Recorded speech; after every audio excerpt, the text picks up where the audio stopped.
This is the BioCentury Show.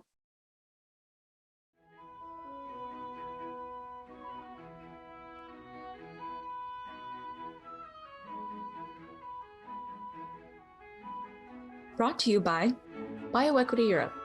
BioEquity is Europe's premier international showcase for financial dealmakers and biopharma executives to meet rising biotechs.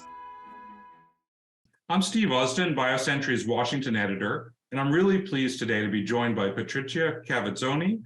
As Director of FDA's Center for Drug Evaluation and Research, CDER, Dr. Cavazzoni makes decisions every day about policies that determine which drugs are on American pharmacy shelves and how quickly science can be turned into medicine. She's had careers in academia, researching psychiatric medications and treating patients, in the pharmaceutical industry, and at FDA, which she joined in 2018. In 2020, she was named acting CDER director, and in 2021, she got the job on a permanent basis. I don't think she's had a chance to take a breath since, so I'm really glad that she's taking the chance to talk to us today. Dr. Cavazzoni, I'd like to start with a topic that's in a lot of people's minds, accelerated approval. Last year, Congress gave FDA new authorities over accelerated approvals. How's FDA going to use them? What, if anything, is going to change about the way the accelerated approval pathway works? Well, this is really something that is very important to us, and we're grateful that Congress added some additional tools in our toolbox. So the part that is particularly important for us is the authority to require that confirmatory trials be started by the time the drug is approved under accelerated approval. This is something that has happened in the majority of programs. We have seen this happen, but there's also been some instances where the start of the confirmatory trial has it really lagged behind the time of approval. And so for us, this is going to really be sort of important in those instances, understanding that that is obviously the desired outcome, and in the overwhelming majority of situations, it will be expected and feasible. What I think we need to recognize, however, is that there may be some instances where we see something during the review of the application that is really opens the options of using accelerated approval. And so in those rare circumstances, the confirmatory trial may not be started, but obviously it's always our intent to make sure that it gets, the trial gets started as quickly as possible. So would it be accurate to say then that your kind of default assumption is that those trials would be enrolled and underway at the time of accelerated approval, but there are going to be exceptions? Steve, that's a really good summary. We cannot close the door to the fact that there may be some things that we learned during the approval that again may put accelerated approval on the table as an option for a particular program, and we don't expect those to be the norm, but we also don't want to close the door to it. So a drug called McKenna is in the news today. It received accelerated approval to reduce the risk of preterm births in 2011. I remember because I covered it back then. It took until 2019 for a study showing that it wasn't better than placebo to be completed. And until now, 13 years and $1 billion in sales after approval, it's finally coming off the market. That's not really a good situation for anyone. Will the policies that FDA is putting in place now make that process better in the future? Will drugs that really, will they get tested more quickly to confirm clinical benefit? And if it doesn't pan out, will they come off the market quicker?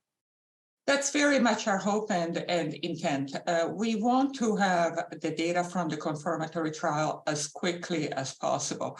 And there have been instances where the generation of those data has really lagged, I would say, unacceptably following approval. So it is very important that to have the confirmatory trial, because as you know, Steve, an inherent aspect of accelerated approval is that we approve the drug on the basis of intermediate endpoints or a marker of the disease that we believe, based on the data that we have at the time of approval, that predict clinical benefit. But what is inherent to accelerated approval is some residual uncertainty about the clinical benefit. And so it is absolutely essential that those confirmatory trials be completed as quickly as possible.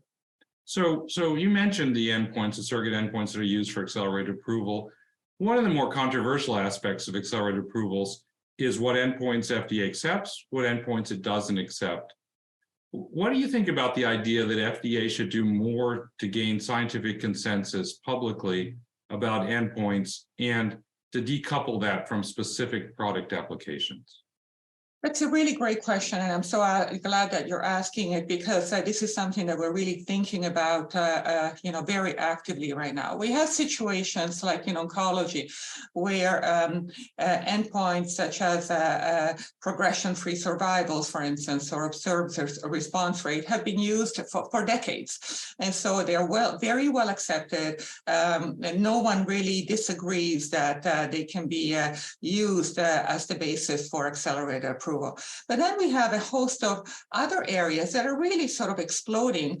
Why? Because they're exploding when it comes to the science and the biology of the diseases. So we have, for instance, a situation like in neuroscience, for instance, where we're beginning for the first time to really make some inroads in understanding the biology of certain diseases.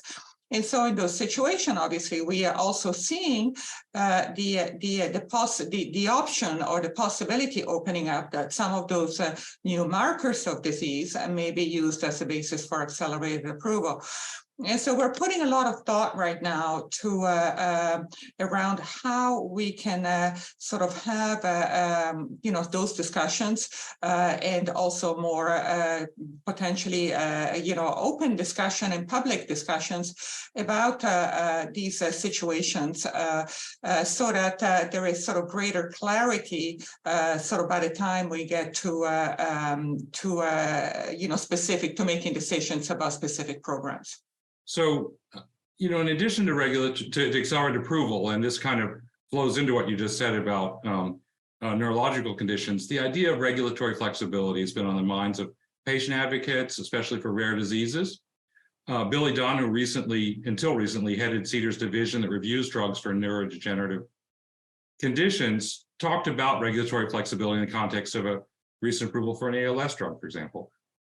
I have a couple of questions. One is, will the policies that he discussed and generally the trends that have been happening in approvals of drugs for neurological conditions endure now that he's leaving FDA? And more broadly, what are your thoughts about this idea of regulatory flexibility and how it should work? So let me put to rest the question about Dr. Dunn's departure. What really strikes me when I read article or news reports, or when and what is being said out there, is that there is a fundamental misunderstanding on how we make decisions. There seems to be sort of the impression that one single person, the day before an application is due, says, "Okay, what am I thinking today? I'm going to push a button, yes or no, the drug is approved." We think about the data and these decisions for months, and we discuss them internally. The There's lots of eyes that are brought into that. And so I just want to sort of emphasize that, the trends that we have seen in neuroscience, and particularly neurodegenerative disease, are here to stay. They are driven, obviously, by an application of the regulatory framework and by appropriately using regulatory flexibility.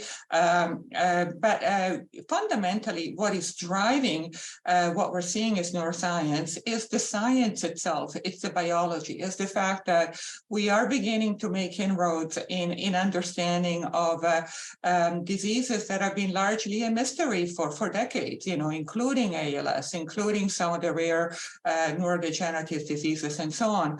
And so that is opening up possibilities for us to leverage our expedited pathway tools, including accelerated approval and so on, as has been the case for oncology, who have been probably at least 2 decades ahead of the curve compared to certain other areas of medicine. So you're not backing away from it, and I think one of the things I think is interesting listening to what you're saying is that accelerated approval might be, the increased use of accelerated approval might be related to advances in medicine, in the sense that now scientists are looking at how to actually attack the biological causes of disease rather than simply looking at symptoms or how people feel, function, and survive, which are the kind of traditional endpoints. Do you think that's part of what's driving the increased use of accelerated approval and actually making progress in these kind of really tough diseases possible? Yes, I completely agree with that. Accelerated approval is really fundamentally predicated, at least when we use surrogate markers, it's predicated on having surrogate markers, understanding the biology of the disease, or at least some pathways in the biology of this disease, and having and the data supporting that that surrogate marker reasonably predicts clinical benefit and the clinical endpoints that then get confirmed through confirmatory trials. And so I think that what we're seeing is really an explosion of the science and the ability, therefore, for us to appropriately utilize sort of these pathways. Let me get back to your question about sort of regulatory flexibility. I think that this is probably one of the most used and misused expression out there, and everybody thinks about a different thing when they think about regulatory flexibility. I think that a good way to think about regulatory flexibility is first and foremost understanding that whenever we are bound by statute to utilize an evidentiary standard that is called substantial evidence of effectiveness, and that sort of standard for approving drugs applies always, okay? And it applies when it comes to traditional or full approval, and it applies to accelerated approval. That's actually something that is widely misunderstood, that when we make a determination that we can use accelerated approval, we also make a determination that there is substantial evidence around that sort of surrogate marker. And so when it comes to so that has to be really the foundation. So what is regulatory flexibility? Regulatory flexibility is something that we sort of consider based on the context around that particular drug and that particular application. And some of examples of the context are whether the disease is life-threatening, whether it is very serious, whether it is very rare, whether there are other treatments for the disease, or whether there is unmet medical need, and so on. And so based on those considerations, then, we take our decision that substantial evidence threshold has been met, and we say, all right, is it appropriate in this case to accept a greater degree of uncertainty for this disease with unmet medical needs, no other treatments, very serious or life-threatening? compared to what we would do in a situation where none of that applied. So it's really a matter of sort of applying that question about the degree of appropriate residual uncertainty around that substantial evidence determination that really translates into what I believe is regulatory flexibility. You know, I want to ask you more about that. We have to take a quick break. And then when we come back, I want to ask you a little bit more about that, because I think part of the confusion is in how do people know in advance whether those situations have been met, whether something qualifies for that kind of flexibility. But we'll take a break and we'll be right back.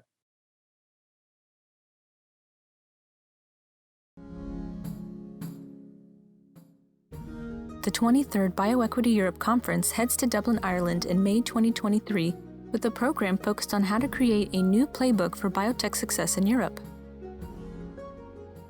In 2022, over 800 industry leaders from 30 countries joined BioEquity in Milan, Italy for 2+ days of strategic panels, one-to-one partnering meetings, and C-level networking.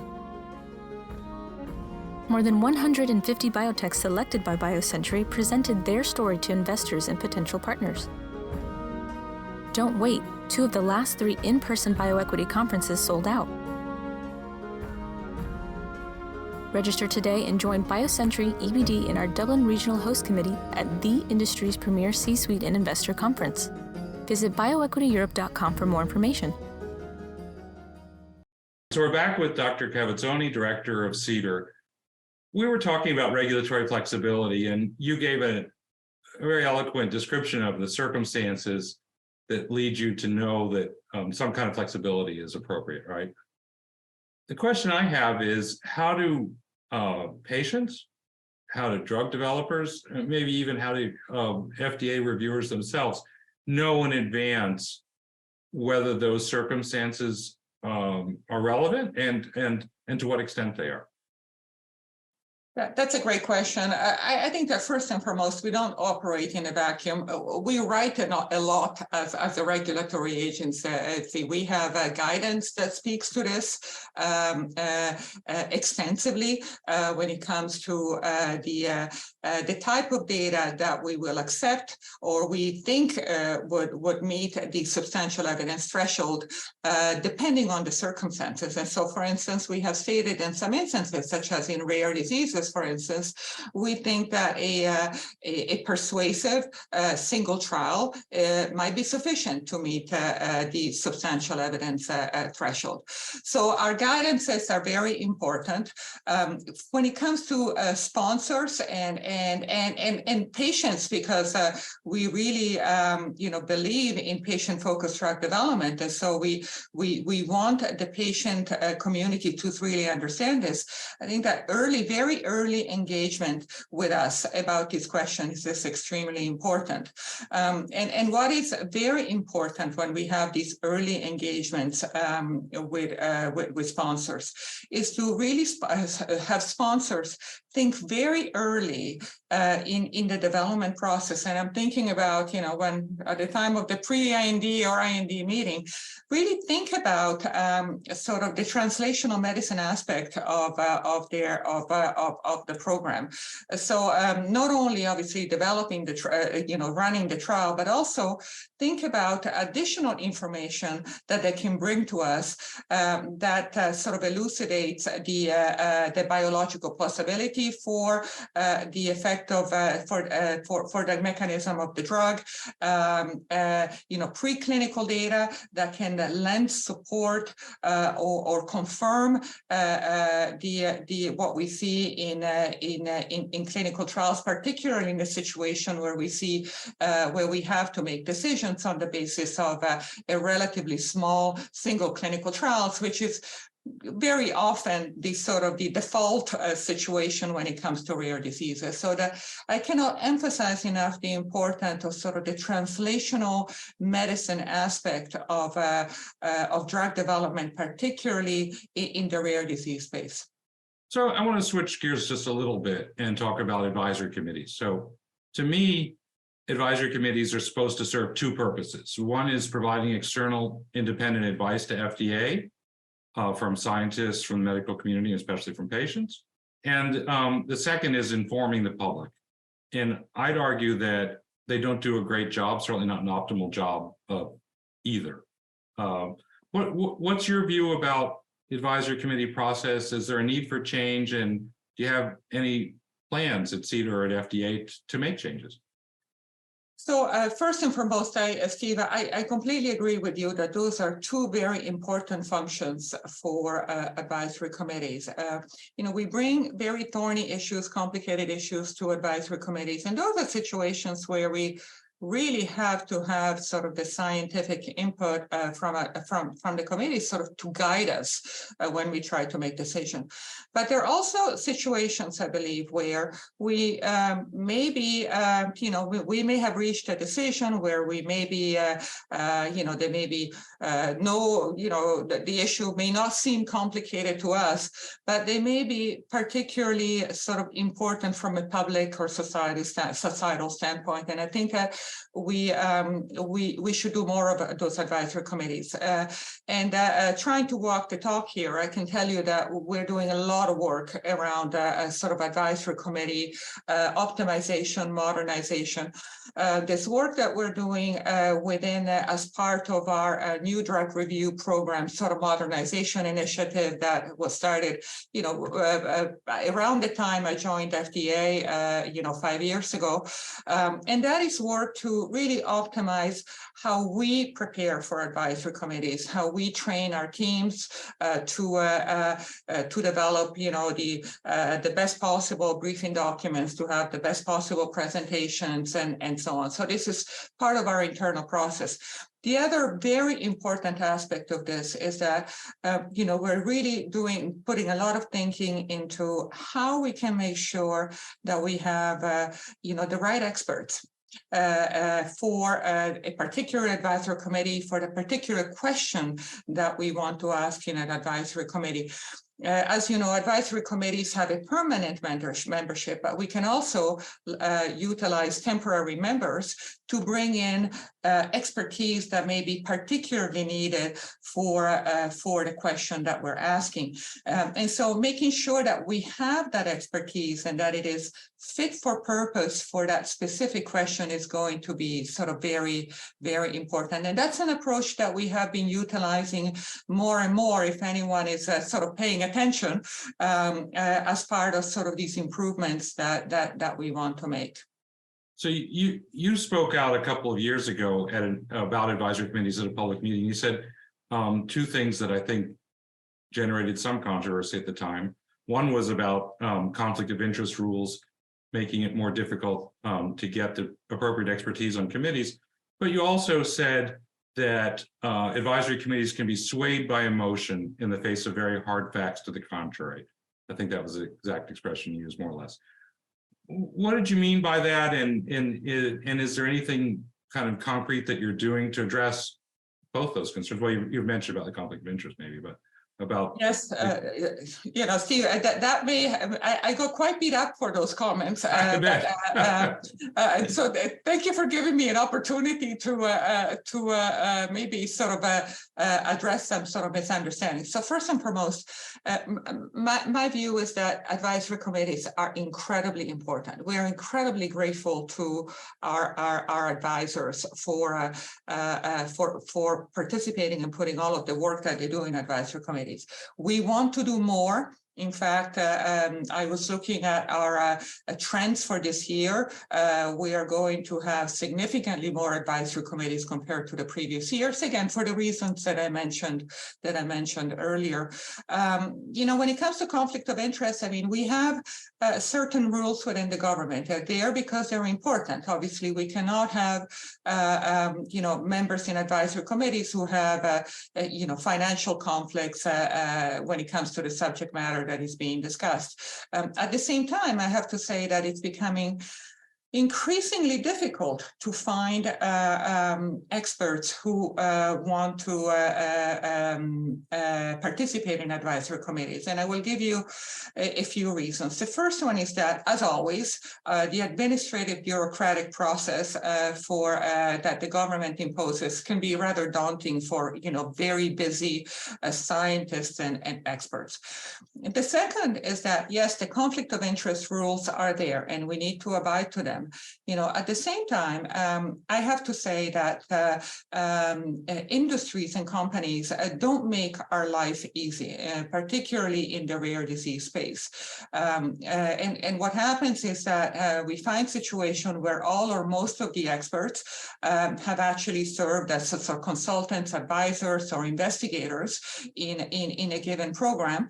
And we find ourselves really wanting to have experts in that particular disease, and that and we can't find them because they have been involved in the development program or in advising companies.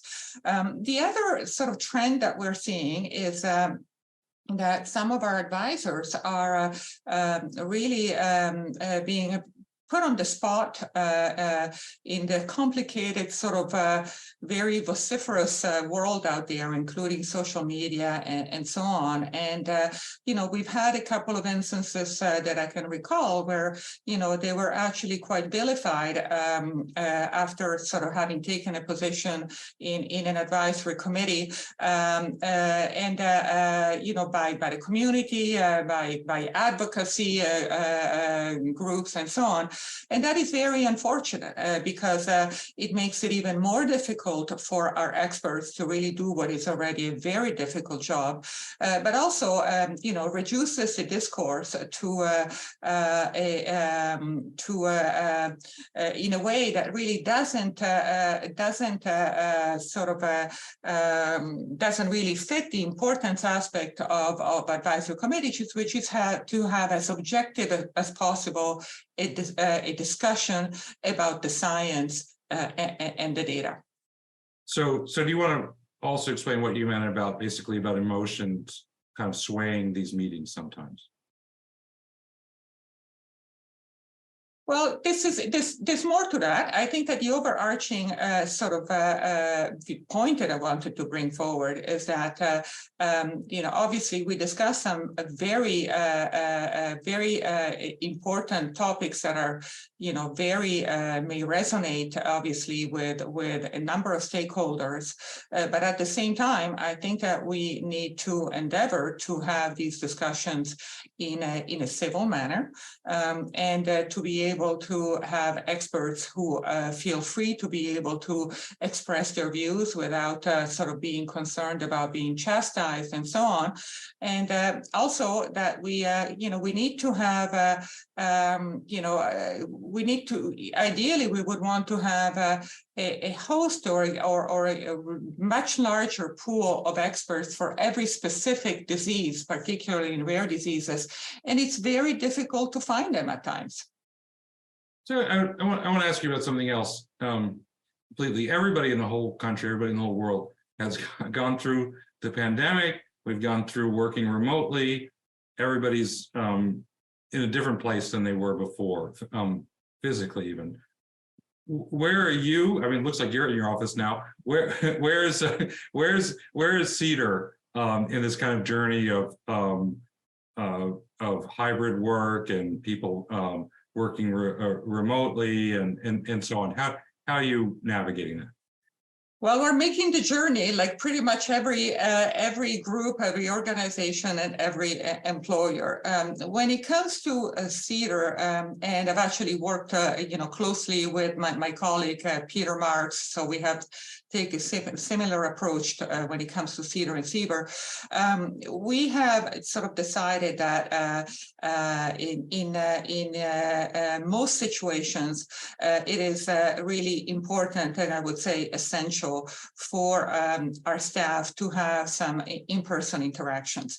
And I'm not talking about situations such as, coming to the office and sitting on Zoom every day. We're talking about, creating a work environment and an approach to working that recognizes that we have large teams that are reviewing very complicated data and making very complicated decisions who need to interact in person at specific times. And so what we have designed is a system whereby we allow our staff a lot more flexibility than they had before the pandemic. Before the pandemic, all the work was in person. I mean, there wasn't really that much sort of remote or telework, but we are allowing our staff considerable flexibilities compared to the pre-pandemic time, while at the same time asking that they be sort of in the office some of the time, and that they use that time in the office to have those important sort of meaningful interactions that can benefit from in-person, taking place in person.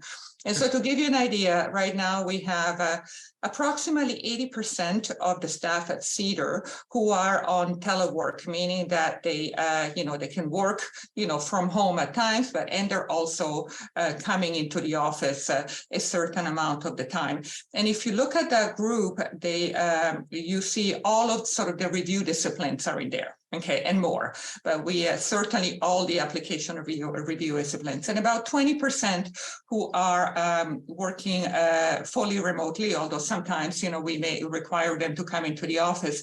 And really that's, whether fully remote or a hybrid or in person and working from home will work depends on the responsibilities of the staff. As Anna said, when it comes to the review functions, we think that, it's important to have some in-person interactions. And so one of the things that I hear from industry, from people at biopharma companies, is that they also want to have these in-person meetings with FDA. They appreciate the opportunity sometimes to have Zoom meetings. That's logistically easier, but they feel like the discussions are a lot richer and the kind of relationships that they make are more meaningful when they can have meetings in person.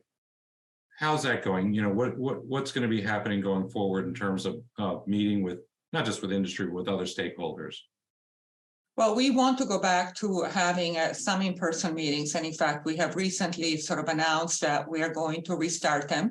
And we are going to restart with the milestone meetings, the type A or equivalent meetings with biosimilars and non-prescription drugs, because those are generally meetings where we have to have more complicated discussions, around sort of stalled programs or clinical holds and so on.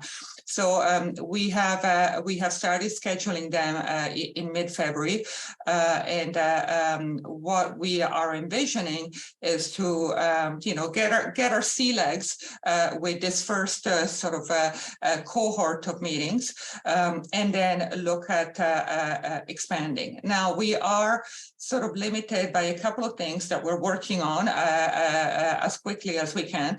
First, we have had to refurbish some of our teams to really allow a seamless sort of hybrid meeting sort of setting.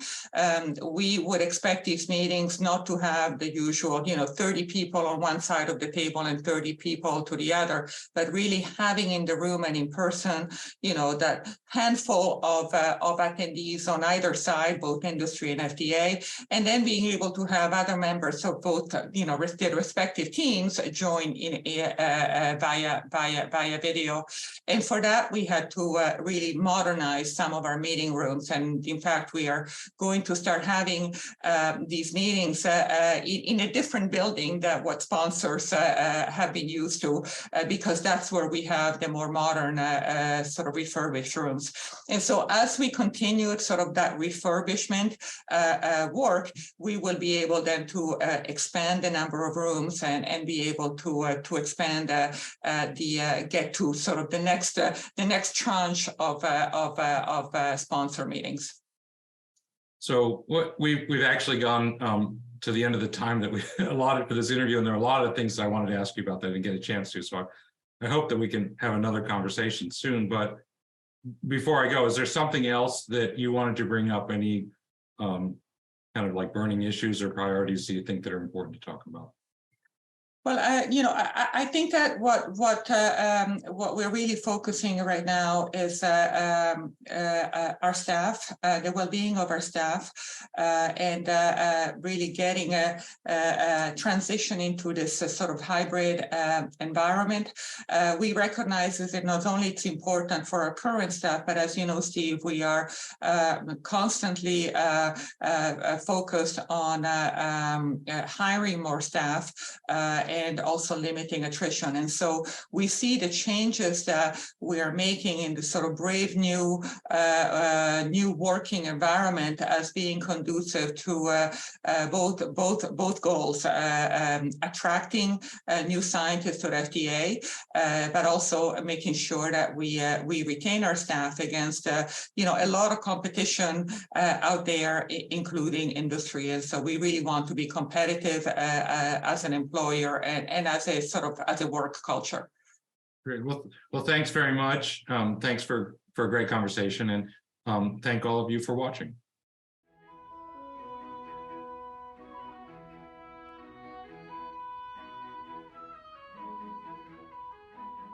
The BioCentury Show is brought to you by BioEquity Europe. BioEquity is Europe's premier international showcase for financial dealmakers and biopharma executives to meet rising biotechs.